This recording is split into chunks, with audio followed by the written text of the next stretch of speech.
Hello everyone, my name is Lowko and welcome to a new game of StarCraft 2 Heart of the Swarm. Today we're gonna take a look at a game that I have played last night, which is actually a pretty aggressive Zerg versus Protoss. I know for a fact, I'm gonna call this video like an aggressive Zerg versus Protoss, and some of you might be like, oh Lowko, it's not aggressive at all, you didn't open up 6 pool into Bailing Rush into freaking Muta and then Proxy Hatch, you didn't do that Lowko, why the fuck would you call it aggressive? Okay, here's the reasoning, okay? I usually play really passive. So in this game, I'm gonna be a lot more aggressive than I usually am. We will both find out together whether or not it will be as good as I imagined it would be in the first place. However, you know, for me, for my sake, it is really aggressive. So, you know, I remember last time when I uploaded an aggressive Zerg vs Protoss, everyone was like, "Oh my God, Lowko, how can you call that aggressive? You didn't even make a bailing nest." It's like, okay, guys. Not gonna make a bailing nest in this one either. Anyway, this is a game that I played last night, so it's a very recent one. I'm gonna watch this game completely through my vision of you, but obviously this is not a live game, so I am giving commentary after the fact, meaning that hopefully I will be able to provide you a little bit more of a thought process of things that I was thinking about while playing this game. And yeah, you know, as you can see, we've actually been chatting up a little bit. The Protoss player is going to be called Goat Nukem. This map is called Way Station, and we have spawned in these short spawn locations, meaning that I can basically get at this front door within about a half minute or so. I think I can walk a roach or a drone over to his side of the map without really any delay whatsoever. Now, Way Station, I honestly don't really like the map, okay? Let me actually try and point out. I'm gonna take control of the camera right here. I am gonna get this hatchery up eventually, by the way. It's no big deal right there. There we go. But let me point out why I don't like this map. This is the reason right here. This little area is on every single other map a ramp. On this map, on Way Station, it is not actually a ramp. Meaning that you can't really wall off as effectively, and it's, you know, you need a creep tumor and whatnot to actually make buildings right here, so it's pretty tricky to play. Besides that, taking a third base is not very convenient, because your opponent can just as easily go towards the third base as he can go towards your natural, and I personally am just not a really big fan of those kind of maps. With that said, you know, you need to play a little bit differently. It's just a short map in general. You spawn these locations, and the map is just a bit more awkward than your average StarCraft map. Sure, you can see me opening right there with a spawning pool into a hatchery, gonna get a queen up, getting a set of Zerglings running across the map right now. It's actually 4 Zerglings right there, and I'm just gonna keep making queens for the time being. So I have an Overlord on his side of the map. This is my very first Overlord, and I saw pretty much everything that was happening with that one. I saw there was a gateway expand, I saw the Nexus go down as well, so I know for a fact that I don't really need to worry. Now this is a nice little thing that I would advise everyone to do. Most Protosses do not expect this whatsoever. Attacking that pylon, dancing with the probes is costing him quite a lot of minerals already. He is just trying to deny me from killing that pylon, but his mothership core is actually not out yet. Well, there we go, the mothership core finally comes out.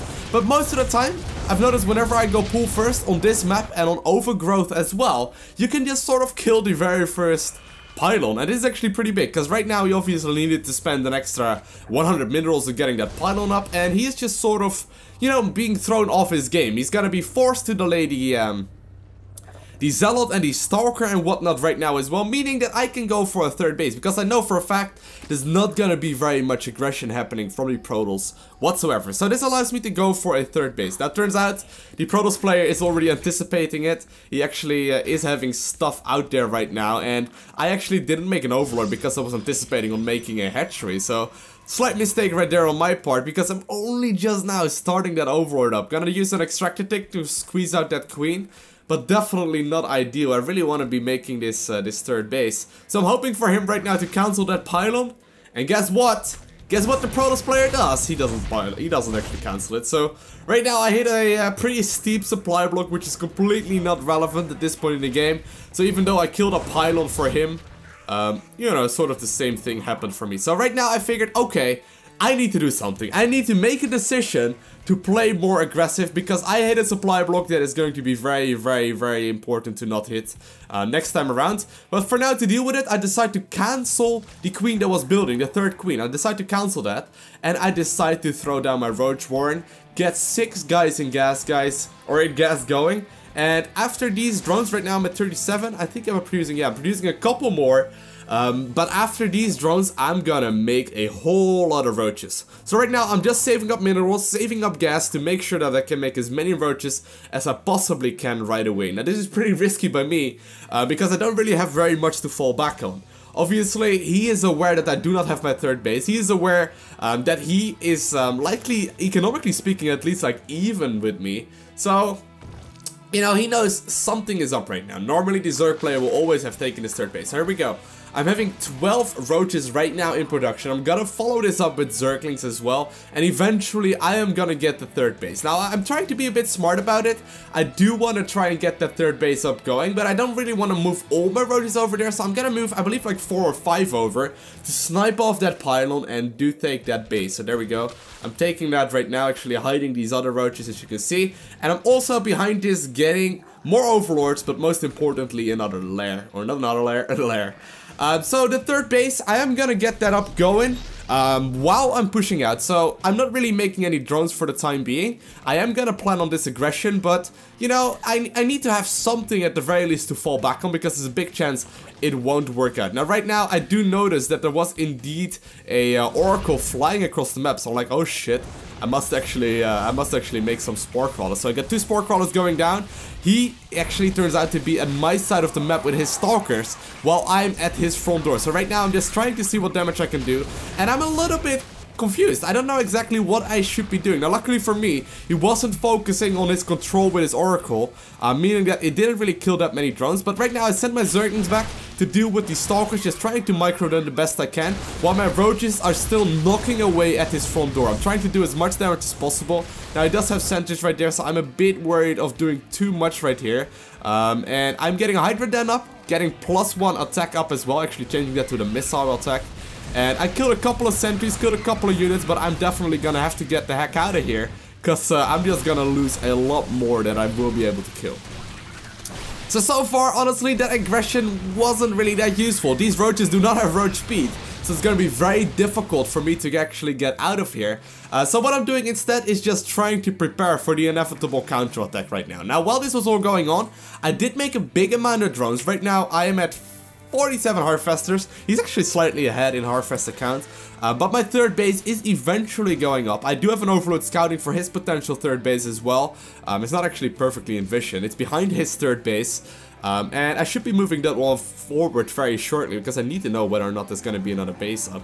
However, I am producing Hydralisks right now, getting Hydra range, getting roach speed, getting missile attack upgrades as well, and I managed to get a kill on that probe right there. Now, I need to be scouting around as well for proxy pylons, okay? He was getting that army from somewhere. I don't know exactly whether or not he moved it over from his natural towards my third, but I do end up finding a pylon right there, which is really, really important. Now, here we go. Gonna move my Overlord forward a little bit to check out whether or not my opponent has a third base. Turns out he's only just now starting it, which is pretty good for me, so I decide to just run across the map straight away. I need to pretty much put some aggression on. If I don't put any pressure on right now, he's gonna be able to pull off this third base again. Now, he might be able to do that nonetheless. Gonna move my Zerglings and my Roaches and my Hydralisks straight back home, and I don't know exactly if I will be able to do this. However, I am going to target fire down this Mothership Core, and that's crucial. He's gonna try and actually teleport home. But it turns out I managed to kill the Mothership Core right there. For anyone wondering what happens when the Mothership Core dies while it's in the middle of a teleport, the teleport does not happen. And all the units basically are just standing right there, and I managed to clean them up. So that was a huge win right there. Very, very clutch defense. Almost losing the hatchery as well. But the target fire right there of my Hydras, I had like 4 or 5 Hydras shooting away at that Mothership Core, gave me a pretty big advantage. So I decided to make non-stop units right here. I'm playing aggressive anyway, so I might as well. Gonna have to try and target fire down these Immortals though. Immortals are absolutely amazing in pretty much every single situation. Getting 1 kill right there on that sentry and target firing down the first immortal, using my Hydralisk, however, to kill the other one. Target firing down the second one, and it also goes down, making more and more units, starting my macro hatchery up as well, and trying to hit every single object while moving all of my forces across the map, trying to get a kill on this third base, and I should be able to. However, I'm not completely sure what my opponent is up to. He might be going for Colossus. Now, obviously, we can see in the production tab there is no Colossus out just yet. And actually only just now see the Robotics Bay being started. But obviously, when you're playing the game, you are never completely sure. So I'm trying to be a bit careful, see what I can get done. However, if it turns out to be necessary that I need to go home, I will do exactly that. Now, I do have a couple of transfuses available on all my queens. Gonna try and save this third base, even pulling the drones off the line, pulling my other queens as well. I'm making sure that my army is still fighting at his natural, however, though. I need to make sure that I manage to pull out, and he turns out to say GG right there. So I hope you guys enjoyed that game. If you did, make sure to let me know in the comment section right below the like button. And other than that, I'll thank you guys all for watching. Have an amazing day. Make sure to subscribe, and I'll see you again. Bye! Hello everyone, my name is Lowko, and welcome to a new StarCraft 2 Heart of the Swarm video. Today we're gonna go over